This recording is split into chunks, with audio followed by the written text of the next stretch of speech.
नमस्कार साथियों, आप सभी का आपके अपने YouTube चैनल स्टडी राजस्थान 1000 के अंतर्गत स्वागत है। आज की जो अपनी वीडियो होने वाली दोस्तों, राजस्थान जो पशु परिसर से संबंधित एग्जाम है उससे संबंधित मॉडल पेपर के बारे में आज की इस वीडियो में अपन डिस्कशन करेंगे।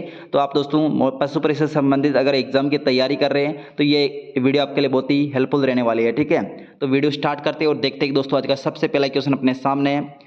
यातायात पुलिस द्वारा शराब पीकर जो वाहन चलाते हैं उनकी जांच के लिए जो श्वसन परीक्षण किया जाता है उसमें किस चीज़ का उपयोग किया जाता है। तो यहाँ पे दोस्तों किस चीज़ का यूज किया जाता है, तो ये यूज किया जाता है दोस्तों K2SCR2O7 यानी कि पोटेशियम डाइक्रोमेट और सल्फ्यूरिक अम्ल यानी कि H2SO4 का यूज किया जाता है। ठीक है, K2CR2O7 पोटेशियम डाइक्रोमेट या फिर सल्फ्यूरिक अम्ल दोनों का यूज किया जाता है दोस्तों श्वसन परीक्षण के अंतर्गत जो शराब पीकर वाहन चलाते हैं। ठीक है, नेक्स्ट क्वेश्चन देखिए, कैल्शियम हाइड्रोक्साइड कहलाता है। तो कैल्शियम हाइड्रोक्साइड की बात करें तो ये क्या कहलाता है, ये कहलाता है दोस्तों बुझा हुआ चूना। ठीक है, कैल्शियम हाइड्रोक्साइड क्या कहलाता है दोस्तों, बुझा हुआ चूना कहलाता है। नेक्स्ट देखिए, यांत्रिक ऊर्जा को ध्वनि ऊर्जा में बदलने वाली युक्ति क्या कहलाती है। तो यांत्रिक ऊर्जा को ध्वनि ऊर्जा में बदलने के लिए जो युक्ति यूज किया जाती है वो कौन सी युक्ति है, तो वो युक्ति है दोस्तों सितार। ठीक है, सितार यांत्रिक ऊर्जा को ध्वनि ऊर्जा में चेंज करती है। पृथ्वी के चुंबकीय क्षेत्र का मान कितना होता है, तो पृथ्वी के जो चुंबकीय क्षेत्र का मान की बात करें तो दोस्तों ये कितना होता है 10⁻⁻5 टेल्सा। ठीक है, नेक्स्ट देखिए, सोलर कुकर में किस दर्पण का उपयोग किया जाता है। तो सोलर दर्पण में दोस्तों कौन से दर्पण का यूज किया जाता है, तो यहाँ पे दोस्तों जो ये दर्पण है जिसका उभरा हुआ भाग यानी कि बाहरली साइड का जो भाग है ये तो अपना उत्तल दर्पण कहलाता है। ठीक है, और अंदर का जो धसा हुआ भाग है ये अपना अवतल दर्पण कहलाता है। तो सोलर कुकर में दोस्तों किस दर्पण का यूज किया जाता है, तो अवतल दर्पण का यूज किया जाता है। ठीक है, धसे हुए भाग का यूज किया जाता है। नेक्स्ट देखिए, निम्नलिखित को सुमेलित कीजिए। तो यहाँ पे दोस्तों सुमेलित करते हैं। केंद्रक की बात करें तो केंद्रक अपने डीएनए का भंडारण करता है यानी कि पहले में ऑप्शन नंबर चौथा। माइटोकॉन्ड्रिया की बात करें तो ये दोस्तों कोशिका का बिजली घर कहलाता है यानी कि पावर हाउस ऑफ सेल कहलाता है। तो ये दोस्तों एटीपी का निर्माण करता है। ठीक है, यानी कि एडिनो ट्राइफॉस्फेट का यूज मतलब कि निर्माण करता है। तो बी के अंदर ऑप्शन नंबर अपना तीसरा हो जाएगा। राइबोसोम की बात करें दोस्तों ये प्रोटीन संश्लेषण का कार्य करता है। तो तीसरे में ऑप्शन नंबर अपना पहला हो जाएगा। और अंतःपर्देवीय जालिका की बात करें दोस्तों ये वसा संश्लेषण का कार्य करता है यानी कि चौथे में ऑप्शन नंबर अपना सेकंड हो जाएगा। ठीक है, तो यहाँ पे 4 3 1 2 वाले ऑप्शन कौन से दिख रहे हैं, 4 3 1 2, 4 3 1 2, 4 से स्टार्ट होने वाला 2 ऑप्शन दिख रहे हैं, 4 3 1 2, 4 3 1 2। तो एक पहले यहाँ पे दिख रहा है तो ए ऑप्शन अपना राइट आंसर हो जाएगा। ठीक है, नेक्स्ट देखिए, मायोजेनिक हृदय पाया जाता है। तो मायोजेनिक हृदय की बात करें तो ये किस में पाया जाता है, तो यहाँ पे अपना राइट आंसर क्या हो जाएगा दोस्तों, मायोजेनिक जो हृदय पाया जाता है वो किस में पाया जाता है, मनुष्य के अंतर्गत पाया जाता है। ठीक है, और इसमें मतलब कि मायोजेनिक जो हृदय होता है इसके अंतर्गत 2 आलिंद और 2 नीले होते हैं। ठीक है, 2 आलिंद और 2 नीले होते हैं।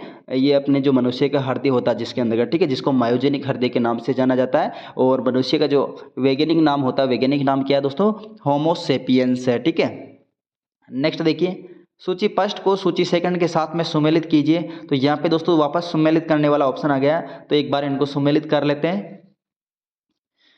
लैक्टिक अम्ल की बात करें तो लैक्टिक अम्ल दोस्तों किससे संबंधित है, ये अपने दही से संबंधित है। ठीक है, दही में जो अम्ल होता है वो कौन सा होता है, लैक्टिक एसिड होता है यानी कि पहले एक के अंदर ऑप्शन नंबर अपना तीसरा हो जाएगा। और एसिटिक अम्ल की बात करें दोस्तों ये सिरका में पाया जाता है तो यानी कि दूसरे में ऑप्शन नंबर अपना चौथा है। और साइट्रिक अम्ल की बात करें दोस्तों ये नींबू में पाया जाता है यानी कि तीसरे में फर्स्ट ऑप्शन है। और इसके बाद में ब्यूट्रिक अम्ल की बात करें जो दुर्गंध युक्त मक्खन होता है उसमें दोस्तों ब्यूट्रिक अम्ल पाया जाता है। ठीक है, तो डी के अंदर ऑप्शन नंबर सेकंड हो जाएगा।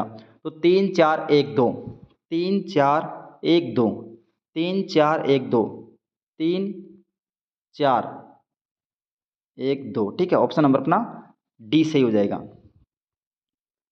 नेक्स्ट है, शरीर में अतिरिक्त ग्लाइकोजन में परिवर्तन होकर भंडारित होता है। तो दोस्तों शरीर के अंतर्गत अपना जो ग्लूकोज होता है वो मतलब कि ग्लाइकोजन के रूप में परिवर्तित होकर अपने शरीर के कौन से अंग में मतलब कि संग्रहित रहता है, आमाशय में, अग्नाशय में, यकृत में या पित्त में? तो दोस्तों ये ग्लूकोज एक ग्लाइकोजन के रूप में परिवर्तित होकर कहाँ पे संग्रहित रहता है? यकृत के अंतर्गत रहता है। और मानव शरीर की सबसे बड़ी जो ग्रंथि है वो भी दोस्तों यकृत है, ठीक है, जिसमें मतलब कि ग्लूकोज है वो ग्लाइकोजन के रूप में संग्रहित रहता है। जब भी इसकी आवश्यकता पड़ती है ये मतलब कि ऑटोमेटिकली रिलीज करता जाता है और ग्लूकोज अपने ग्लाइकोजन के रूप में मतलब अपने शरीर के अंतर्गत अपनी शरीर पूर्ति करता रहता है, ठीक है। नेक्स्ट देखिए, प्लास्टर ऑफ पेरिस किसके आंशिक निर्जलीकरण से बनाया जाता है? तो प्लास्टर ऑफ पेरिस की बात करें तो ये किसके आंशिक निर्जलीकरण से बनाया जाता है? तो प्लास्टर ऑफ पेरिस की बात करें तो ये जो बनाया जाता है ये किसके माध्यम से बनाया जाता है? ये कैल्शियम सल्फेट, कैल्शियम सल्फेट यानी कि CaSO4 प्लस जल के 2 अणु के माध्यम से दोस्तों मतलब कि अपना प्लास्टर ऑफ पेरिस बनाया जाता है, ठीक है। और इसके बाद में दोस्तों प्लास्टर ऑफ पेरिस के सूत्र की बात करें तो प्लास्टर ऑफ पेरिस के सूत्र का क्या हो जाएगा? CaSO4 डॉट हाफ H2O, ठीक है, ये अपने प्लास्टर ऑफ पेरिस का सूत्र होता है। नेक्स्ट देखिए, कॉस्मिक किरणों के अध्ययन में योगदान से संबंधित, तो यहाँ पे मैंने क्या बताया था, जो प्लास्टर ऑफ पेरिस होता है इसका मतलब कि इसका आंशिक निर्जलीकरण किया जाता है जिप्सम लवण का, ठीक है, जिप्सम लवण का आंशिक निर्जलीकरण करके मतलब कि प्लास्टर ऑफ पेरिस का निर्माण किया जाता है। नेक्स्ट है, कॉस्मिक किरणों के अध्ययन में योगदान से संबंधित वैज्ञानिक कौन सा है? तो कॉस्मिक किरणों के अध्ययन करने वाले वैज्ञानिक का नाम क्या हो जाएगा दोस्तों? तो कॉस्मिक किरणों के अध्ययन करने वाले वैज्ञानिक का नाम है डॉक्टर विक्रम साराभाई। अगर दोस्तों वीडियो पसंद आ रही है तो वीडियो को लाइक कर दीजिएगा, चैनल को सब्सक्राइब कर दीजिएगा ताकि मेरी प्रत्येक वीडियो आप तक समय पर पहुंच सके, ठीक है। अगला क्वेश्चन है, निम्नलिखित में से अनाज भंडारण में प्रयुक्त रासायन कौन सा है? तो दोस्तों जो अनाज होता है, अनाज को मतलब सुरक्षित रखने के लिए जो मतलब कि रसायन यूज किए जाते हैं वो रसायन कौन कौन से हैं? तो यहाँ पे दोस्तों ये एक तो नेफेथेलिन है यानी कि जो कपूर की गोलियां हैं, और एक सेल्फोस की गोलियां हैं। इसके अलावा दोस्तों ECB के इंजेक्शन भी मतलब कि अनाज भंडारण के संरक्षण के लिए यूज किए जाते हैं, ठीक है। उपयुक्त सभी ऑप्शन अपना राइट हो जाएगा। नेक्स्ट देखिए, अल्ट्रासाउंड की आवृत्ति होती है, तो अल्ट्रासाउंड की आवृत्ति की बात करें तो ये आवृत्ति कितनी होती है, ठीक है। तो इनकी आवृत्ति होती है दोस्तों 13वें क्वेश्चन में अपना राइट आंसर क्या होने वाला? तो ये हो जाएगा दोस्तों डी ऑप्शन, ठीक है। 20,000 हर्ट्ज यानी कि 20 से लेकर, इसका चिन्ह भी देखना, ठीक है, 20,000 हर्ट्ज से लेकर 20,000 हर्ट्ज के बीच में मतलब कि अल्ट्रासाउंड की आवृत्ति होती है, ठीक है। नेक्स्ट देखिए, प्रत्यावर्ती विद्युत धारा, प्रत्यावर्ती विद्युत धारा मीन्स AC, ठीक है, और दिष्ट धारा मीन्स DC। प्रत्यावर्ती धारा AC को DC में बदलने के लिए जो युक्ति यूज की जाती है वहाँ पे दोस्तों कौन सी युक्ति यूज की जाती है? तो इसका अपना राइट आंसर क्या हो जाएगा दोस्तों? ये युक्ति यूज की जाती है रेक्टिफायर के द्वारा, ठीक है, रेक्टिफायर के द्वारा जो AC को DC में चेंज किया जाता है। नेक्स्ट देखिए, निम्नलिखित द्रवों में से कौन सा ऊष्मा का सुचालक है? तो यहाँ पे दोस्तों जो द्रव है सभी के सभी द्रव है, ठीक है, तो द्रवों में जो ऊष्मा का सुचालक है, सुचालक कौन सा हो जाएगा? तो यहाँ पे अपना राइट आंसर क्या हो जाएगा दोस्तों? ईथर भी मतलब कि एक मतलब कि लिक्विड है, और पारा भी दोस्तों लिक्विड है, पानी भी लिक्विड है, बेंजीन भी दोस्तों लिक्विड है। तो यहाँ पे जो पारा है, पारा दोस्तों ऊष्मा का सुचालक है, ठीक है। नेक्स्ट देखिए, दूषित जल तथा भोजन से फैलने वाला रोग कौन सा है? तो दोस्तों दूषित जल और भोजन से फैलने वाला जो रोग है, अपने पेचिस जो बीमारी है, पेचिस जो रोग है, ये मतलब कि दूषित जल और भोजन से फैलने वाला रोग है। नेक्स्ट है, हेपेटाइटिस बी के द्वारा, मतलब जो हेपेटाइटिस जो बी है ये निम्नलिखित में से किसके द्वारा संचारित किया जाता है? तो दोस्तों छींक के द्वारा, तो ये ऑप्शन तो गलत है। मादा एनाफ्लीज, खांसना, तो तीनों के तीन ऑप्शन गलत दोस्तों। जो ब्लड डोनेशन है, रक्तदान है, इसके माध्यम से दोस्तों हेपेटाइटिस बी है जो रोग संचारित होता है, ठीक है, एक दूसरे के शरीर में संचारित किसके माध्यम से होता है? ब्लड डोनेशन के द्वारा हेपेटाइटिस बी जो रोग है संचारित होता है। नेक्स्ट देखिए, कोलाइडी कण, कोलाइडी कणों में जो अनियमित गति पाई जाती है दोस्तों, कोलाइडी कण जो अपना टेंडल प्रभाव में जो मतलब कि देखा जाता है, कोलाइडी कण जो अनियमित रूप से गति करते रहते हैं, वो जो गति है दोस्तों, वो गति क्या कहलाती है? ब्राउनी गति कहलाती है। नेक्स्ट देखिए, निम्नलिखित में से असत्य कथन कौन सा है? तो असत्य कथन की बात करें तो यहाँ पे दोस्तों असत्य कथन कौन सा हो जाएगा? शरीर की कोशिकाओं में अनियंत्रित अनियमित जो विभाजन होता है, जो शरीर के अंतर्गत अपनी कोशिकाएं दोस्तों उसमें अनियंत्रित रूप से और अनियमित विभाजन होता रहता है, ये कैंसर कहलाता है? नहीं दोस्तों, ये कैंसर नहीं कहलाता है। तो ये ऑप्शन अपना सही है, ठीक है। कैंसर की जीन ओकोजीन कहलाती है, तो कैंसर की जीन भी दोस्तों ओकोजीन कहलाती है, ये सत्य कथन है। यहाँ पे दोस्तों असत्य ढूंढना है। कैंसर का अध्ययन हेमेटोलॉजी कहलाता है। तो दोस्तों ये हेमेटोलॉजी कैंसर का अध्ययन नहीं है, कैंसर का अध्ययन क्या कहलाता है दोस्तों? ऑन्कोलॉजी कहलाता है, ठीक है, ऑन्कोलॉजी कहलाता है। कैंसर का अध्ययन क्या कहलाता है? ऑन्कोलॉजी कहलाता है। तो ये ऑप्शन अपना गलत होने वाला है। बाकी डी ऑप्शन की बात करें अपने, डी ऑप्शन कैंसर के अध्ययन के लिए चूहों का प्रयोग किया जाता है, तो ये ऑप्शन भी अपना सही है, ठीक है। नेक्स्ट देखिए, मानव मूत्र का पीएच होता है, तो मानव मूत्र के पीएच की बात करें तो दोस्तों जो पीएच होता है इसका मान होता है 6.5 पीएच मान होता है मानव मूत्र का। नेक्स्ट देखिए, यहाँ पे दोस्तों मैथ की क्वेश्चन है, आपके अकॉर्डिंग मतलब कि हल कर लेना, क्योंकि मेरे यहाँ पे मोबाइल के अंदर मतलब कि इनको हल नहीं किया जा सकता है, ठीक है।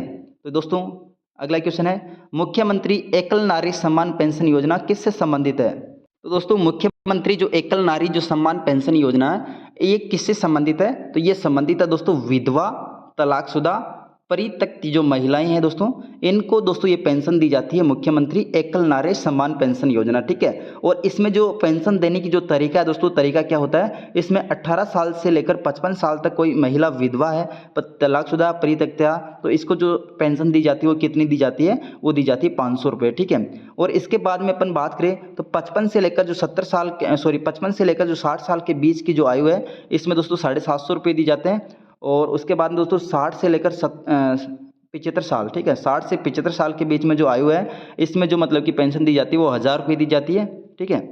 और इसके बाद दोस्तों 75 साल से ऊपर निकलने के बाद में 1500 रुपये दी जाती है, ठीक है। तो मुख्यमंत्री एकल नारी सम्मान पेंशन योजना किससे संबंधित है? विधवा, तलाकशुदा, परित्यक्त महिलाओं के लिए पेंशन दी जाती है। नेक्स्ट है, चिराली योजना का प्रारंभ किस विभाग के द्वारा किया गया था? तो चिराली योजना की बात करें तो चिराली योजना कौन से विभाग के द्वारा मतलब कि प्रारंभ की गई है? तो ये प्रारंभ की गई महिला एवं बाल विकास विभाग के द्वारा चिराली योजना प्रारंभ की गई है, ठीक है। और इस योजना की बात करें तो ये प्रारंभ की गई थी चिराली योजना 2017 के अंतर्गत, ठीक है। चिराली योजना कब प्रारंभ की गई? 2017 के अंतर्गत की गई है। और शुरुआत में दोस्तों ये मतलब कि कितने जिलों में संचालित की गई थी? तो ये संचालित की गई थी दोस्तों बांसवाड़ा, भीलवाड़ा, नागौर, बूंदी, जालोर, झालावाड़ तथा प्रतापगढ़ के अंदर दोस्तों इसका मतलब कि प्रारंभ किया गया था, ठीक है। और इसमें जो मतलब कि बालिकाएं होती है, जो महिलाएं होती है, उनको आत्मरक्षा के लिए प्रशिक्षण दिया जाता है, ठीक है। जो बालिकाएं होती हैं, महिलाएं होती हैं, उनको दोस्तों आत्मरक्षा के लिए प्रशिक्षण दिया जाता है। और ये किससे संबंधित है? महिला एवं बाल विकास विभाग के द्वारा संचालित की गई चिराली योजना। नेक्स्ट देखिए, राज्य आपदा कोष, राज्य आपदा कोष की बात करें तो राज्य आपदा कोष मीन्स एसडीआरएफ, एसडीआरएफ की जो स्थापना की गई कौन से वित्त आयोग की अनुशंसा पर की गई थी, ठीक है। तो यहाँ पे दोस्तों सबसे पहले तो जो एसडीआरएफ है इसकी स्थापना हुई कब थी? तो ये स्थापना हुई थी 1995 के अंदर, ठीक है। 1995 में दोस्तों इसकी स्थापना हुई थी। और कौन से वित्त आयोग के मतलब किस अनुशंसा पर की गई? 10वें वित्त आयोग की अनुशंसा पर की गई थी, ठीक है। और आपदा के समय जो मृत्यु होने पर एसडीआरएफ के द्वारा 4 लाख रुपये तक की सहायता दी जाती है। जो मतलब कि आपदा के समय कोई किसी की मृत्यु हो जाती है उसको कितनी राशि दी जाती है? 4 लाख रुपए दी जाती है। और इसकी स्थापना कब हुई थी दोस्तों? 1995 के अंतर्गत 10वें वित्त आयोग की अनुशंसा के अकॉर्डिंग। नेक्स्ट है, राजस्थान की प्रचलित कीमत मूल्यों पर वर्ष 2020-21 में प्रति व्यक्ति आय कितनी है? तो यहाँ पे दोस्तों राजस्थान की जो प्रचलित कीमत मूल्य है उसमें 2020-21 के अकॉर्डिंग मतलब कि प्रति व्यक्ति आय कितनी है? तो ये आय है दोस्तों 1,93 मतलब कि 1,09,386 रुपये, ये प्रति व्यक्ति आय है। नेक्स्ट देखिए, राजस्थान राज्य उपभोक्ता संरक्षण आयोग का मुख्यालय कहाँ पे स्थित है? तो राजस्थान राज्य जो उपभोक्ता संरक्षण जो मुख्यालय दोस्तों इसका मुख्यालय कहाँ पे स्थित हो जाएगा? ये मुख्यालय दोस्तों जयपुर के अंतर्गत, ठीक है। राजस्थान राज्य उपभोक्ता जो संरक्षण है इसका मुख्यालय कहाँ पे हो जाएगा दोस्तों? जयपुर के अंतर्गत है। और इसकी स्थापना कब हुई थी दोस्तों? स्थापना हुई थी 1988 के अंतर्गत, ठीक है। 1988 में राजस्थान राज्य उपभोक्ता संरक्षण का जो मुख्यालय इसकी स्थापना हुई थी जयपुर के अंतर्गत। और इसके जो प्रथम अध्यक्ष थे, प्रथम अध्यक्ष कौन थे दोस्तों? श्री कृष्णमल्ल लोढ़ा, ठीक है। नेक्स्ट देखिए, राजस्थान के वर्तमान राज्यपाल कौन है? तो दोस्तों यहाँ पे मतलब कि ये ऑप्शन थोड़ा सा मतलब कि मिस प्रिंट हो गया है। राजस्थान में वर्तमान जो राज्यपाल वो कौन दोस्तों? कृष्ण, तो यहाँ पे अपने इसका राइट आंसर क्या हो जाएगा? हरिभाऊ किशनराव बागड़े, ठीक है। हरिभाऊ किशनराव बागड़े यहाँ पे दोस्तों वर्तमान में अपने राजस्थान के राज्यपाल है, ठीक है। हरिभाऊ किशनराव बागड़े। नेक्स्ट देखिए, किस वर्ष मुख्यमंत्री कार्यालय के संगठन को संशोधित करते हुए 2 सचिवों की नियुक्ति की गई थी? तो यहाँ पे दोस्तों कौन सा वर्ष था जिस समय मुख्यमंत्री जो कार्यालय है इसके संगठन को संशोधित करते हुए 2 सचिवों की नियुक्ति की गई थी? तो यहाँ पे दोस्तों 2 सचिव कब नियुक्त किए गए थे, कौन से संशोधन के अकॉर्डिंग? तो यहाँ पे अपना राइट आंसर क्या हो जाएगा दोस्तों 47 के अंतर्गत ये है दोस्तों सी ऑप्शन, दिसंबर 1998। ठीक है, दिसंबर 1998 में जो संशोधित हुआ था उसमें मुख्यमंत्री के लिए 2 सचिवों की नियुक्ति की गई थी। ठीक है, नेक्स्ट देखिए, राजस्थान प्रशासनिक सुधार आयोग, राजस्थान प्रशासनिक सुधार आयोग 1999 2001 के लिए अध्यक्ष कौन थे? तो यहाँ पे दोस्तों 1999 से लेकर 2001 के बीच में राजस्थान प्रशासनिक सुधार आयोग है, इसके अध्यक्ष कौन थे? तो यहाँ पे अपना राइट आंसर क्या हो जाएगा दोस्तों 48 के अंतर्गत ये अध्यक्ष थे शिवचरण माथुर। ठीक है, नेक्स्ट देखिए, निम्नलिखित में से किस विधानसभा अध्यक्ष द्वारा निम्नलिखित में से किसे विधानसभा अध्यक्ष द्वारा चुना जाता है? तो विधानसभा अध्यक्ष के द्वारा किसे चुना जाता है? तो यहाँ पे अपना इसका राइट आंसर क्या हो जाएगा दोस्तों 49 के अंतर्गत जो विधानसभा अध्यक्ष के द्वारा चुना जाता है वो क्या चुना जाता है दोस्तों? लोक लेखा समिति का अध्यक्ष चुना जाता है। ठीक है, लोक लेखा समिति का अध्यक्ष चुना जाता है। नेक्स्ट देखिए, महाधिवक्ता के वेतन भत्तों का निर्धारण किसके द्वारा किया जाता है? तो जो अधिवक्ता होता है, महाधिवक्ता का जो वेतन भत्ते होते हैं इनका निर्धारण किसके द्वारा किया जाता है? तो ये निर्धारण किया जाता है दोस्तों राज्यपाल के द्वारा। ठीक है, महाधिवक्ता का जो वेतन भत्ते दोस्तों इसका निर्धारण राज्यपाल के द्वारा किया जाता है। नेक्स्ट क्वेश्चन देखिए, भारतीय संविधान के कौन से अनुच्छेद के अंतर्गत कोई उच्च न्यायालय मौलिक अधिकारों की रक्षा के लिए रीट जारी कर सकता है? तो दोस्तों भारतीय संविधान में कौन सा अनुच्छेद है जिसके अंतर्गत मतलब कि कोई उच्च न्यायालय के जो मौलिक अधिकार है उनकी रक्षा के लिए रीट जारी कर सकता है? तो ये अनुच्छेद कौन सा है? तो 51 क्वेश्चन में अपना राइट आंसर हो जाएगा अनुच्छेद 126 जो मतलब कि अनुच्छेद आर्टिकल है इसके अकॉर्डिंग मतलब कि जो न्यायालय की जो मौलिक अधिकार है उनकी रक्षा के लिए रीट जारी कर सकता है। ठीक है, नेक्स्ट देखिए, निम्नलिखित में से कौन से संविधान संशोधन के अंतर्गत ये प्रावधान किया गया कि एक व्यक्ति को 2 या 2 से अधिक राज्यों का राज्यपाल नियुक्त किया जा सकता है? तो यहाँ पे दोस्तों ऐसा कौन सा संविधान संशोधन है जिसके अकॉर्डिंग ये प्रावधान किया गया कि एक ही व्यक्ति को 2 राज्यों का राज्यपाल नियुक्त किया जा सकता है? तो यहाँ पे दोस्तों कौन सा संविधान संशोधन था? वो संविधान संशोधन है दोस्तों 7वां संविधान संशोधन। ठीक है, 7वें संविधान संशोधन के अनुसार जो मतलब कि एक ही जो व्यक्ति होता है उसको 2 राज्यों का राज्यपाल नियुक्त किया जा सकता है। नेक्स्ट क्वेश्चन देखिए, कुछ जो मतलब कि आपातकालीन आकस्मिकताएं हैं उनको मतलब कि राष्ट्रपति को राज्यपाल के कृत्यों के लिए उपबंध करने का अधिकार है भारतीय संविधान में कौन से अनुच्छेद के अंतर्गत प्रदान किया गया है? तो यहाँ पे दोस्तों कुछ जो आकस्मिकताएं होती है में राष्ट्रपति को राज्यपाल के जो कृत्य है उनके उपबंध करने का अधिकार भारतीय संविधान के कौन से अनुच्छेद के अंतर्गत प्रदान किया गया है? तो ये प्रदान किया गया दोस्तों अनुच्छेद 160 के अंतर्गत। जो कोई राज्यपाल कोई भी मतलब कि जो कृत्य करता है उनको मतलब कि उपबंध करने के लिए राष्ट्रपति के पास में अनुच्छेद 160 के अकॉर्डिंग मतलब कि इसको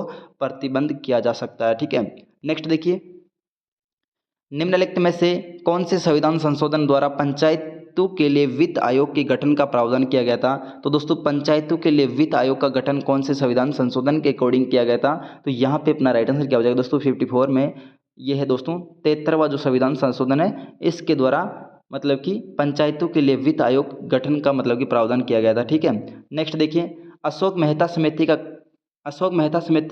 समिति जो गठित की गई कब गठित की गई थी? तो अशोक मेहता समिति गठित की गई दोस्तों 55 नंबर क्वेश्चन में अपना राइट आंसर हो जाएगा वर्ष 1977 में। ठीक है, वर्ष 1977 में दोस्तों अशोक मेहता समिति का गठन किया गया था। ठीक है, जो कि पंचायती राज जो संस्थाएं होती है उनकी एक समिति का गठन करने के लिए ये दोस्तों समिति बनाई गई थी। राजस्थान में अस्पष्ट अंत अधर प्रवाह क्षेत्र कहाँ पाया जाता है?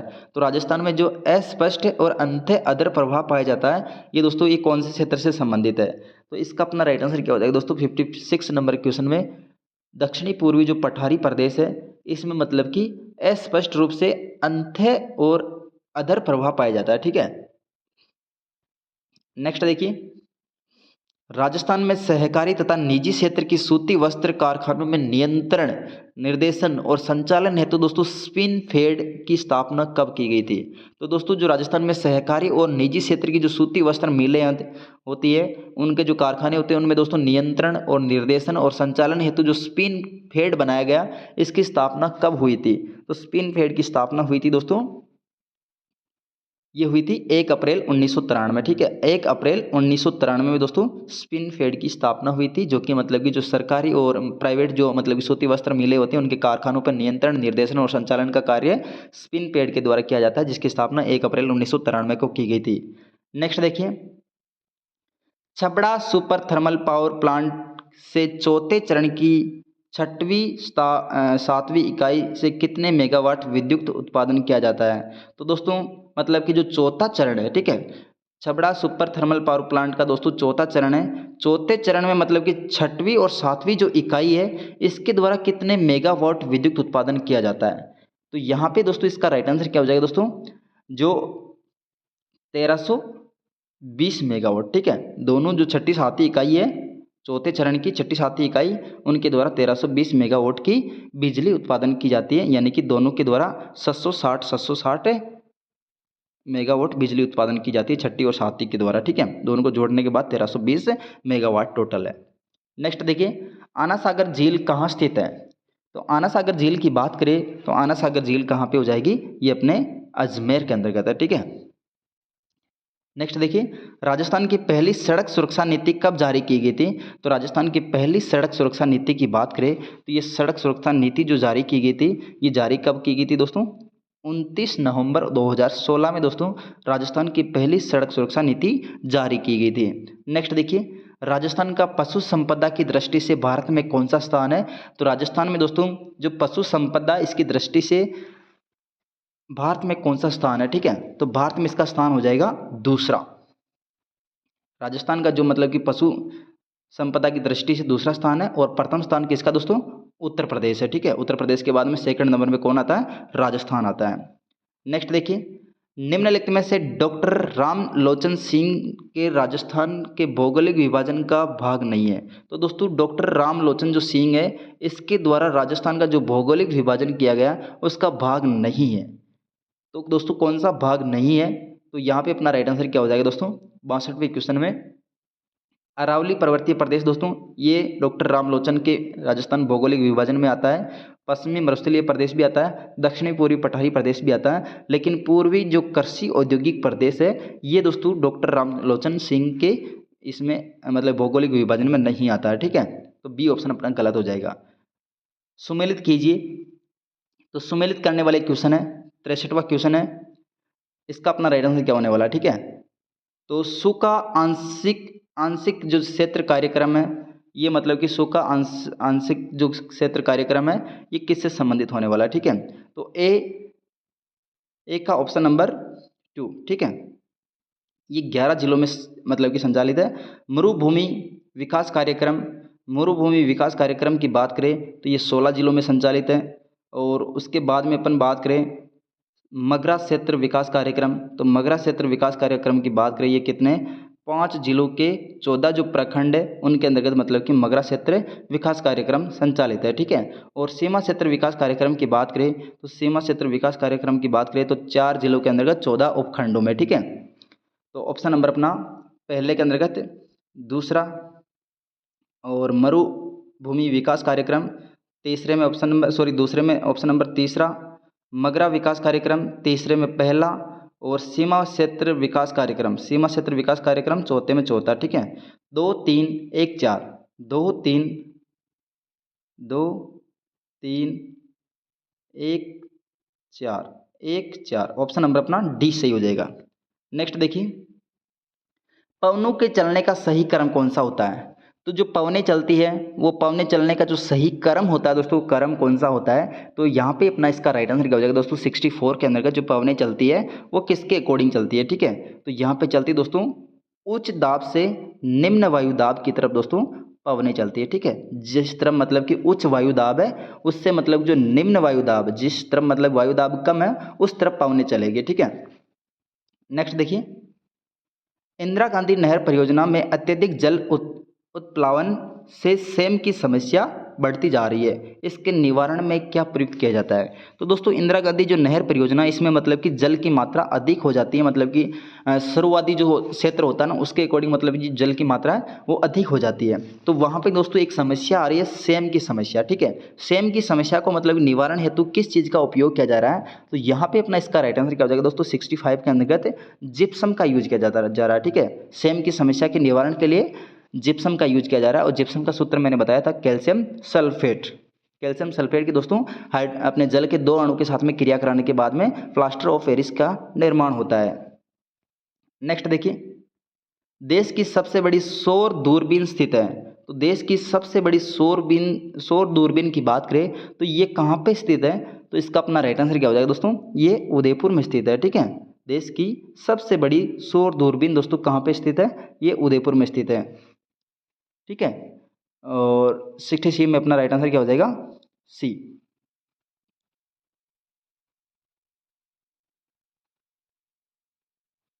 और सौर ऊर्जा से संचालित जो राज्य का प्रथम गांव है वो कहाँ पे दोस्तों? बीकानेर के अंतर्गत। सौर ऊर्जा से संचालित राज्य का पहला गांव बीकानेर के अंतर्गत है, उस गांव का नाम है दोस्तों लुम्बासर, ठीक है, लुम्बासर।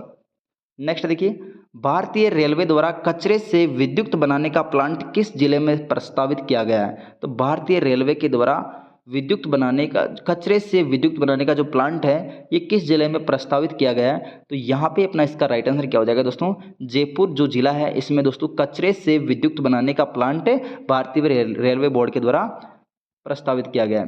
राजस्थान का सड़क घनत्व दोस्तों 21 मार्च 2020 तक कितना है? तो 21 मार्च 2020 तक राजस्थान का जो सड़क घनत्व कितना हो जाएगा दोस्तों? प्रति 100 किलोमीटर के अकॉर्डिंग जो घनत्व है दोस्तों वो कितना होने वाला? तो ये घनत्व है दोस्तों 78.6 किलोमीटर, ठीक है, प्रति 100 किलोमीटर में दोस्तों ये घनत्व है। उदयपुर के जाबरमल जो उदयपुर है, उदयपुर के मतलब कि जाबरमल स्थान से किस रंग का संगमरमर निकाला जाता है? तो उदयपुर का जो जाबरमल है यहाँ से दोस्तों किस रंग का मतलब कि संगमरमर निकाला जाता है? तो यहाँ पे अपना राइट आंसर क्या हो जाएगा दोस्तों? ये निकाला जाता है डी, गुलाबी, ठीक है। गुलाबी जो संगमरमर है ये कहाँ से निकलता है? उदयपुर के बाबरमल, ठीक है, बाबरमल से दोस्तों मतलब कि गुलाबी रंग का संगमरमर निकाला जाता है। और काले रंग का जो संगमरमर है ये दोस्तों जयपुर के बेंसलाना से निकाला जाता है। और सतरंगी जो संगमरमर है दोस्तों पाली के खड़दरा से निकाला जाता है। और सफ़ेद जो संगमरमर है दोस्तों ये राजसमंद और मकराना से निकाला जाता है। लाल संगमरमर धौलपुर से निकाला जाता है। और पीला जैसलमेर से, बादामी जोधपुर से, हरा दोस्तों निकाला जाता है ऋषभदेव उदयपुर से, ठीक है। तो दोस्तों उदयपुर से एक तो गुलाबी संगमरमर निकाला जाता है, एक हरा संगमरमर निकाला जाता है, ठीक है। गुलाबी तो हो गया बाबरमल और हरा होता है ऋषभदेव से, ठीक है। नेक्स्ट देखिए, राज्य के सर्वाधिक अनुसूचित जनजाति वाले जिले निम्नलिखित में से कौन से? तो अनुसूचित जनजाति की बात की गई, ठीक है, एसटी की बात की गई। तो एसटी की बात करें तो दोस्तों एसटी सर्वाधिक कौन से जिलों के अंतर्गत है? ठीक है, तो यहाँ पे अपना राइट आंसर क्या हो जाएगा? ये है दोस्तों बांसवाड़ा, डूंगरपुर और प्रतापगढ़ के अंतर्गत सर्वाधिक एसटी कैटेगरी है, ठीक है। तो बांसवाड़ा के अंतर्गत जो एसटी कैटेगरी वो कितनी है दोस्तों? 76.38% के समथिंग है। डूंगरपुर में दोस्तों 70% है और प्रतापगढ़ में लगभग 63% है, ठीक है। तो यहाँ पे दोस्तों उदयपुर में कितनी 49 और सिरोही में दोस्तों लगभग 28 के समथिंग मतलब कि एसटी कैटेगरी है, ठीक है। नेक्स्ट देखिए, प्राचीन समय में सीवी जनपद की राजधानी क्या थी? तो प्राचीन समय में दोस्तों सीवी जनपद की राजधानी क्या हो जाएगी? तो यहाँ पे अपना राइट आंसर क्या हो जाएगा दोस्तों? नगरी। नगरी मीन्स चित्तौड़गढ़। प्राचीन जो सीवी जनपद था इसकी राजधानी नगरी थी। नेक्स्ट देखिए, राजस्थान में योगी मुद्रा में सावधान कहाँ से प्राप्त हुआ? तो दोस्तों योगी मुद्रा यानी कि मतलब कि योग के रूप में जो मुद्रा थी यानी कि एक जो मुद्रा सावधान था ये कहाँ से प्राप्त हुआ, ठीक है। तो यहाँ पे अपना इसका राइट आंसर क्या हो जाएगा? 72 के अंतर्गत ये हमें प्राप्त हुआ। योगी मुद्रा के अंदर जो समाधान प्राप्त हुआ ये कहाँ से प्राप्त हुआ दोस्तों? 72 के अंदर अपना राइट आंसर हो जाएगा बालाथल से, ठीक है। नेक्स्ट देखिए, ओसिया में महावीर स्वामी को समर्पित जैन मंदिर का निर्माण किस राजा के काल में हुआ था? तो ओसिया में दोस्तों महावीर स्वामी का जो समर्पित जैन मंदिर है इसका दोस्तों निर्माण कौन से राजा के काल में हुआ था? तो यहाँ पे अपना राइट आंसर हो जाएगा दोस्तों वत्सराज प्रतिहार के शासन काल में दोस्तों महावीर स्वामी जी का जो मंदिर है जो कि जैन मंदिर के रूप में समर्पित है इसका निर्माण हुआ था। खानवा युद्ध में दोस्तों जोधपुर सेना का नेतृत्व किसने किया था? तो खानवा का जो युद्ध हुआ था दोस्तों, जोधपुर की सेना का नेतृत्व करने वाला कौन था? तो यहाँ पे अपना राइट आंसर क्या हो जाएगा दोस्तों? 74 के अंतर्गत कुमार मालदेव, ठीक है, कुंवर मालदेव के द्वारा जोधपुर की सेना का खानवा का युद्ध में नेतृत्व किया गया था, ठीक है। राजस्थान की किस रियासत में सर्वप्रथम उत्तरदायी शासन सरकार की स्थापना की गई थी? तो राजस्थान की कौन सी रियासत है जहाँ पे सर्वप्रथम उत्तरदायी सरकार की स्थापना की गई थी? तो यहाँ पे अपना इसका राइट आंसर क्या हो जाएगा दोस्तों? शाहपुरा के अंतर्गत सबसे पहले उत्तरदायी सरकार की स्थापना की गई थी, ठीक है। नेक्स्ट देखिए, चित्तौड़गढ़ के तीसरे साके के समय मेवाड़ का शासक कौन था? तो दोस्तों चित्तौड़गढ़ का जो तीसरा साका हुआ था, तीसरे साके के समय मेवाड़ का शासक कौन था? तो यहाँ पे अपना इसका राइट आंसर क्या हो जाएगा दोस्तों? तीसरा साका कब हुआ था सबसे पहले? तो ये हुआ था दोस्तों 1567-68 में, ठीक है। 1567-68 में दोस्तों शासक कौन था? शासक था महाराणा उदय सिंह, ठीक है। महाराणा उदय सिंह दोस्तों यहाँ पे शासक था। नेक्स्ट देखिए, तुंगा के युद्ध में किसकी विजय हुई थी? तो तुंगा के युद्ध की बात करें तो तुंगा का युद्ध हुआ था दोस्तों 1787 के अंतर्गत, ठीक है। तुंगा का युद्ध हुआ था 1787 के अंतर्गत महादजी संधिया तथा सवाई प्रताप सिंह के मध्य हुआ था। और इसमें मतलब कि विजय कौन हुआ था? तो विजय की बात करें दोस्तों, सवाई प्रताप सिंह यहाँ पे विजय हुआ था, ठीक है। 1727 में तुंगा का युद्ध हुआ था महादजी संधिया और प्रताप सिंह के मध्य, जिसमें विजय हुई थी सवाई प्रताप सिंह की, ठीक है। नेक्स्ट देखिए, नागभट्ट प्रथम किस राजवंश से संबंधित था? तो नागभट्ट प्रथम की बात करें दोस्तों, ये कौन से वंश से संबंधित है? तो यहाँ पे अपना इसका राइट आंसर हो जाएगा दोस्तों गुर्जर प्रतिहार वंश से संबंधित है, ठीक है। नेक्स्ट देखिए, राजस्थान का एकमात्र शासक जिसने 1857 की क्रांति में अपनी रियासत के बाहर जाकर स्वयं की सेना को अंग्रेजों की सहायता के लिए भेज दिया था। तो यहाँ पे मतलब कि खुद भी गया था और अपनी सेना को भी लेकर गया था अंग्रेजों की सहायता के लिए, जो कि राजस्थान का एकमात्र शासक है। तो वो कौन हो जाएगा यहाँ पे दोस्तों? वो शासक है 79 के अंतर्गत राइट आंसर हो जाएगा दोस्तों बीकानेर का शासक सरदार सिंह, ठीक है। बीकानेर का जो शासक है सरदार सिंह, ये अपनी सेना को लेकर कहाँ पे गया था? पंजाब के अंदर गया था और अंग्रेजों का साथ दिया था, ठीक है। नेक्स्ट देखिए, नीमूचना हत्याकांड किस किसान आंदोलन से संबंधित है? तो नीमूचना हत्याकांड की बात करें तो नीमूचना हत्याकांड की बात करें दोस्तों, ये कौन से किसान आंदोलन से संबंधित है? ये है दोस्तों अलवर किसान आंदोलन से संबंधित, ठीक है। और ये दोस्तों कब हुआ था? 1925 में। नीमूचना हत्याकांड 1925 में हुआ था, जिसको दोस्तों मतलब कि जो गोलियां चलाई थी वो किसने चलाई थी? छज्जू सिंह ने, ठीक है। लगभग यहाँ पे मतलब कि 1600 किसान घायल हो गए थे और 50 किसान लगभग मारे गए थे, जिसको महात्मा गांधी ने जलियांवाला बाग हत्याकांड से भी विभत्सिक घटना बताई है। नेक्स्ट देखिए, राजस्थानी साहित्य की कौन सी विधा कहानी तथा कथा से संबंधित है? तो दोस्तों ये ऐसी कौन सी विधा है जो कि कहानी और कथा से संबंधित है? तो इसका राइट आंसर क्या हो जाएगा दोस्तों? ये है वात। वात जो कि कहानी के रूप में भी और कथा के रूप में भी जानी जाती है। नेक्स्ट देखिए, निम्नलिखित में से किस संत ने नादिर शाह के आक्रमण की भविष्यवाणी की थी? तो नादिर शाह की जो आक्रमण की भविष्यवाणी करने वाला दोस्तों कौन सा संत था? तो ये संत था दोस्तों सॉरी, यहाँ पे थोड़ा सा मिस्टेक कर दी इसने। 83 के अंतर्गत अपना राइट आंसर क्या हो जाएगा? सॉरी, मैंने ऑप्शन ही गलत लगा दिया, ठीक है। तो ये दोस्तों कौन सा संत था जिसने नादिर शाह के आक्रमण की भविष्यवाणी की थी? तो ये था दोस्तों संत चरणदास जी, ठीक है, संत चरणदास जी। नेक्स्ट देखिए, सन्यासी द्वारा पहने जाने वाला वस्त्र को क्या कहा जाता है? तो सन्यासियों के द्वारा जो मतलब कि वस्त्र पहना जाता है उसको किस नाम से जाना जाता है? तो ये कहलाता है दोस्तों कौपीन के रूप में, ठीक है, कौपीन के रूप में जाना जाता है। और इसके अलावा अपन दोस्तों ये जो बौखड़ी है, ये बौखड़ी क्या होता है? ये पोशाक पर लगने वाले तार होते हैं, ठीक है। और पछेवड़ा दोस्तों सर्दी के समय अपन मतलब कि शरीर के ऊपर छोड़ते हैं, तो ये पछेवड़ा होता है, ठीक है। तो कौपीन क्या है? कौपीन एक सन्यासियों के द्वारा वस्त्र पहना जाता है, ठीक है। नेक्स्ट देखिए, राजस्थान में नौटंकी का प्रचलन कहाँ पे स्थित है? तो राजस्थान में जो नौटंकी है इसका प्रचलन सबसे पहले बात करें दोस्तों, इसका राइट आंसर क्या हो जाएगा? तो 84 नंबर क्वेश्चन में पूर्वी राजस्थान के अंतर्गत नौटंकी का प्रचलन है, ठीक है। नौटंकी का प्रचलन कहाँ पे? पूर्वी राजस्थान में भरतपुर, धौलपुर, सवाई माधोपुर, करौली वगैरह का जो क्षेत्र है इसमें नौटंकी प्रचलित है। नेक्स्ट देखिए, अलवर जिले के जोगी जाति के लोग किस वाद्य यंत्र का बजाते हैं? तो दोस्तों अलवर जिले के जो जोगी जाति के लोग हैं ये कौन से वाद्य यंत्र को बजाते हैं? तो 85 के अंदर जो राइट आंसर होने वाला दोस्तों वो क्या हो गया? ये दोस्तों भपंग, ठीक है, भपंग को यूज करते हैं जोगी जाति के लोग। राजस्थान के भूतपूर्व मुख्यमंत्री श्री जयनारायण व्यास को किस नृत्य को प्रकाश में लाने का श्रेय दिया जाता है? तो जयनारायण व्यास के द्वारा दोस्तों कौन से नृत्य को प्रकाश में लाए थे? तो यहाँ पे 86 के अंदर जो राइट आंसर हो जाएगा दोस्तों ढोल जो नृत्य है इसको प्रकाश में लाने का कार्य जयनारायण व्यास ने किया था, ठीक है। नेक्स्ट देखिए, राजस्थान में उदयपुर के राजमहलों को विंडसर महलों की संज्ञा देने वाले इतिहासकार का नाम क्या है? तो राजस्थान के जो उदयपुर महल है, उदयपुर के जो उदयपुर के जो महलों को दोस्तों विंडसर की संज्ञा देने वाले इतिहासकार का नाम क्या है? ठीक है, तो यहाँ पे अपना इसका राइट आंसर क्या हो जाएगा दोस्तों? फर्ग्यूसन। ठीक है, फर्ग्यूसन ने दोस्तों जो उदयपुर के राजमहल है इनको विंडसर महलों की संज्ञा दी थी। नेक्स्ट देखिए, पद्मश्री पुरस्कार से सम्मानित तैयब खान का संबंध किस कला से है? तो दोस्तों तैयब खान का संबंध कौन से मतलब कि कला से संबंधित है, जो कि पद्मश्री से संबंधित है? तो यहाँ पे अपना इसका राइट आंसर क्या हो जाएगा दोस्तों? 88 के अंतर्गत ये बंदेज से संबंधित है। ठीक है, और यहाँ पे वापस सुमिलित करना है। जागृति की बात करें तो जागृति से संबंधित कौन सा हो जाएगा? जागृति अपना है दोस्तों करौली से संबंधित है।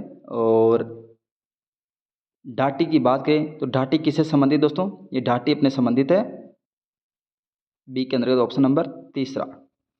और बाड़मेर से संबंधित है। नागरचौल की बात करें तो नागरचौल कहाँ से संबंधित है? टोंक से संबंधित है। और धावड़ी की बात करें दोस्तों ये उदयपुर से संबंधित है। ठीक है, पहले में ऑप्शन नंबर चौथा, दूसरे में तीसरा नागरचौल दूसरा, धावड़ी उदयपुर पहला। ठीक है, 4 3 2 1, 4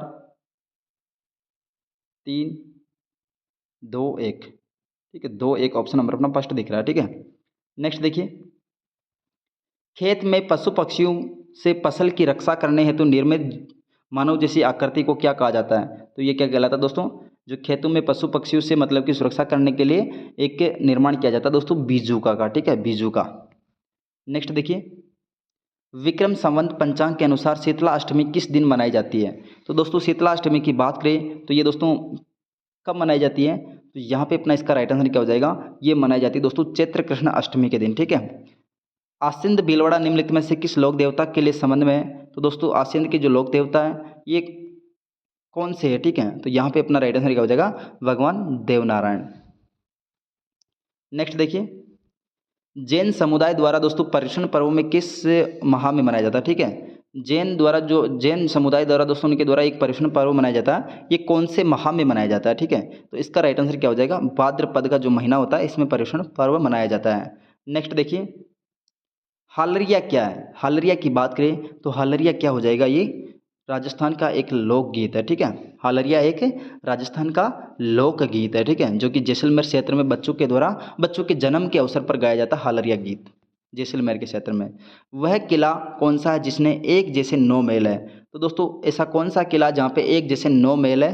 तो ये दोस्तों अपने जयपुर से संबंधित है। जयपुर का कौन सा किला जहाँ पे एक जैसे 9 महल है? ठीक है, तो इनका नाम क्या मतलब कि ये कहाँ से संबंधित है? इन नाहरगढ़ से संबंधित है। ठीक है, हाल ही में किस देश में राजदूत एरिक गार्सेटी ने जैसलमेर की राजकुमारी रत्नावती स्कूल का भ्रमण किया था? तो यहाँ पे दोस्तों हाल ही के अंतर्गत किस देश के राजदूत ने एरिक गार्सेटी ने मतलब कि जैसलमेर की जो राजकुमारी रत्नावती स्कूल है इसका भ्रमण किया था? तो ये दोस्तों कहाँ से संबंधित है? कहाँ का मतलब राजदूत है? तो 96 के अंतर्गत अपना राइट आंसर क्या हो जाएगा? अमेरिका का राजदूत है जिसका नाम क्या? एरिक गार्सेटी, जिसने जैसलमेर की राजकुमारी रत्नावली जो स्कूल है इसका भ्रमण किया था। नेक्स्ट देखिए, हाल ही में महाजन बीकानेर में आयोजित भारत जापान संयुक्त युद्धाभ्यास का नाम क्या है? तो दोस्तों यहाँ पे दोस्तों महाजन बीकानेर के अंतर्गत आयोजित भारत और जापान का जो संयुक्त युद्धाभ्यास है उसका नाम क्या हो जाएगा? तो यहाँ पे अपना इसका राइट आंसर क्या हो जाएगा होने वाला? ये दोस्तों धर्म गार्जियन। ठीक है, हाल ही में विधानसभा अध्यक्ष वासुदेव देवनानी द्वारा साइंस पार्क की आधारशिला कहाँ पे रखी थी? तो वासुदेव देवनानी के द्वारा साइंस पार्क की आधारशिला की बात करें तो यह कहाँ पे रखी गई थी? तो ये रखी गई दोस्तों अजमेर के अंतर्गत। ठीक है, नेक्स्ट देखिए, हाल ही में किसे राजस्थान विरासत संरक्षण एवं संवर्धन प्राधिकरण का अध्यक्ष नियुक्त किया गया? तो यहाँ पे दोस्तों राजस्थान विरासत संरक्षण और संवर्धन का प्राधिकरण का जो अध्यक्ष नियुक्त किया गया है वो किसे किया गया? तो इसका अपना राइट आंसर क्या हो जाएगा दोस्तों? 99 के अंतर्गत ये है दोस्तों ओंकार सिंह लखावत। ठीक है, हाल ही में राजस्थान राज्य सड़क विकास और निर्माण लिमिटेड के चेयरमैन का पदभार किसने संभाला है? तो दोस्तों राजस्थान राज्य सड़क विकास और निर्माण का जो लिमिटेड चेयरमैन है इसका पदभार संभालने वाला कौन है? तो ये है दोस्तों दिया कुमारी। ठीक है, हाल ही में दोस्तों शुरू की गई मुख्यमंत्री आयुष्मान दुर्घटना बीमा योजना किस दुर्घटना को पहली बार शामिल किया गया? तो यहाँ पे दोस्तों जो आयुष्मान दुर्घटना बीमा योजना इसमें किन दुर्घटनाओं को पहली बार शामिल किया गया? तो दोस्तों यहाँ पे शामिल किया गया है 101 के अंतर्गत कृषि कार्य व बिजली के जो हादसे होते हैं इनमें मतलब कि किसी की मृत्यु हो जाती है तो ये दोस्तों आयुष्मान दुर्घटना बीमा योजना के अंतर्गत शामिल किए गए हैं। नेक्स्ट देखिए, हाल ही में दोस्तों आयुष्मान भारत कार्ड में ई-केवाईसी में राज्य में कौन सा जिला प्रथम स्थान पर है? तो दोस्तों आयुष्मान जो कार्ड है इसमें ई-केवाईसी के अंतर्गत दोस्तों पहला स्थान कौन से जिले का होने वाला है? तो ये है दोस्तों पहला स्थान नीमका थाना। नेक्स्ट देखिए, हाल ही में राष्ट्रपति द्रौपदी मुर्मू द्वारा राष्ट्रीय संगीत नाटक अकादमी पुरस्कार 2023 से सम्मानित मोइनुद्दीन खान किस लोक कला वाद्य यंत्र से संबंधित है? तो दोस्तों द्रौपदी मुर्मू के द्वारा सम्मानित किया गया दोस्तों ये राष्ट्रीय संगीत नाटक अकादमी पुरस्कार 2023 वाला मोइनुद्दीन खान को, ये कौन से लोक वाद्य यंत्र से संबंधित है? तो यहाँ पे अपना इसका राइट आंसर क्या हो जाएगा? ये सारंगी से संबंधित है। ठीक है। हाल ही में दोस्तों दिल्ली में आयोजित पैरा वर्ल्ड कप 2024 में 10 metre air rifle SH1 category में स्वर्ण पदक जीतने वाली राजस्थान की महिला खिलाड़ी कौन सी है? तो दोस्तों यहाँ पे दोस्तों जो 2024 के जो वर्ल्ड ओलंपिक है इसमें 10 metre air rifle SH1 category का जो स्वर्ण पदक जीतने वाली राजस्थान की महिला खिलाड़ी कौन है? तो इसका अपना राइट आंसर क्या हो जाएगा दोस्तों? ये है मोना अग्रवाल। ठीक है, मोना अग्रवाल जिसने मतलब कि स्वर्ण पदक जीता था। नेक्स्ट देखिए, हाल ही में पैराशूट वर्ल्ड कप 2024 में 2 रजत पदक जीतने वाली रुद्रांश खंडेलवाल का संबंध किस जिले से संबंधित है? तो दोस्तों ये रुद्रांश खंडेलवाल जो कि पैराशूट वर्ल्ड कप 2024 के अंतर्गत 2 रजत पदक जीतने वाला खिलाड़ी है, ये कौन से जिले से संबंधित है? तो ये है दोस्तों भरतपुर से संबंधित। ठीक है। नेक्स्ट देखिए, राजस्थान में ओन प्रशिक्षण केंद्र कहाँ पे स्थित है? तो ओन प्रशिक्षण केंद्र की बात करें तो ये दोस्तों कहाँ पे स्थित होने वाला? ये है दोस्तों जामडोली में। ठीक है, और जामडोली कहाँ पे दोस्तों? जयपुर के अंतर्गत है। चमड़ा उत्पादन से संबंधित क्रांति कौन सी है? तो दोस्तों चमड़ा उत्पादन से संबंधित जो क्रांति है वो क्रांति क्या कहलाती है? ये क्रांति कहलाती है दोस्तों भूरी क्रांति। ठीक है। इसके बाद दोस्तों अगला क्वेश्चन 108वें नंबर का क्वेश्चन है, निम्नलिखित में से कौन सी गोवंश की नस्ल नहीं है? तो गोवंश की नस्ल कौन सी नहीं है? तो ये है दोस्तों मुर्रा। मुर्रा एक भैंस की नस्ल है, बाकी दोस्तों तीनों की तीनों गाय की नस्ल है। ठीक है। हनुमानगढ़ जिले में कौन सा पशु मेला आयोजित होता है? तो हनुमानगढ़ जिले में दोस्तों कौन सा पशु मेला आयोजित होता है? तो ये मेला आयोजित होता है गोगा मेड़ी। निम्नलिखित में से किस प्रकार की दवाइयाँ आमाशय में बनने वाली गैस को दूर करती है? तो दोस्तों आमाशय में जो गैस बनती है उसको दूर करने वाली जो दवाइयाँ, उस दवाइयों का नाम क्या हो जाएगा? ये दोस्तों कर्मिनेटिव। ठीक है, कर्मी को मतलब कि नेटिव करने वाली मतलब कि दवाइयाँ हैं। पशुओं में दुग्ध उत्पादन बढ़ाने के लिए गाय को कौन सा हार्मोन दिया जाता है? तो दुग्ध उत्पादन बढ़ाने के लिए कौन सा हार्मोन दिया जाता है? तो ये हार्मोन दिया जाता है दोस्तों प्रोलैक्टिन। ठीक है। निम्नलिखित में से दुग्ध बुखार रोग पशुओं में किसकी कमी से होता है? दुग्ध बुखार रोग की बात करें तो ये किसकी कमी से होता है? ठीक है, तो ये होता है दोस्तों कैल्शियम की कमी से। निम्नलिखित में से भेड़ की अविवस्त्र नस्ल किन 2 नस्लों के संकरण से विकसित की मानी जाती है? तो यहाँ पे दोस्तों जो अविवस्त्र जो नस्ल है ये भेड़ की 2 नस्लों से मतलब कि विकसित की गई है। तो यहाँ पे दोस्तों वो 2 नस्लें कौन कौन सी है? तो यहाँ पे अपना इसका राइट आंसर क्या हो जाएगा? एक तो मेरिनो और चोकला के द्वारा मतलब कि अविवस्त्र नाम की मतलब कि नस्ल का निर्माण किया गया। गाय की विदेशी नस्लों में से किस नस्ल के दूध में सबसे ज़्यादा वसा होती है? तो दोस्तों गाय की जो विदेशी नस्लों में सबसे अधिक जो वसा वाली जो गाय है वो गाय कौन सी है? ठीक है, तो गाय है दोस्तों जर्सी गाय। ठीक है। नेक्स्ट देखिए, जन्म के बाद में सर्वप्रथम नवजात बछड़े बछड़ियों को पिलाया जाता है। तो जन्म के बाद में दोस्तों जो बछड़ा बछड़ी होता है उसको क्या पिलाया जाता है? तो यहाँ पे अपना इसका राइट आंसर क्या हो जाएगा दोस्तों? 115वें क्वेश्चन में ये है दोस्तों खीस पाया जाता है। ठीक है। निम्नलिखित में से सूअर के मांस को क्या कहा जाता है? तो सूअर के मांस को कहा जाता है पोर्क। राष्ट्रीय बकरी अनुसंधान संस्थान कहाँ पे स्थित है? तो राष्ट्रीय बकरी अनुसंधान संस्थान है मखुदम में। ठीक है। नेक्स्ट देखिए, और मखुदम कहाँ पे दोस्तों? मथुरा उत्तर प्रदेश के अंतर्गत है। निम्नलिखित में से बकरी की विदेशी नस्ल कौन सी है? तो बकरी की जो विदेशी नस्ल की बात करें तो विदेशी नस्ल कौन सी हो जाएगी दोस्तों? 118वें क्वेश्चन में टोगन बगर। ठीक है। एक ज्ञापन गाय को गर्भाधान के कितने माह बाद में दोस्तों गर्भकालीन आहार देना चाहिए? तो दोस्तों कोई ज्ञापन गाय है उसको गर्भाधान के कितने माह के बाद में आहार देना चाहिए गर्भकालीन? तो यहाँ पे दोस्तों कितने माह के बाद में दोस्तों आहार देना चाहिए? तो ये है अपने 119वें क्वेश्चन में 6 महीने बाद में मतलब कि आहार देना चाहिए। निम्नलिखित में से ट्रोकर कैन्युला किस रोग से संबंधित है? तो ट्रोकर कैन्युला की बात करें तो ये किससे संबंधित है? 120वें क्वेश्चन में तो ये है दोस्तों टिम्पेनाइटिस या आफरा।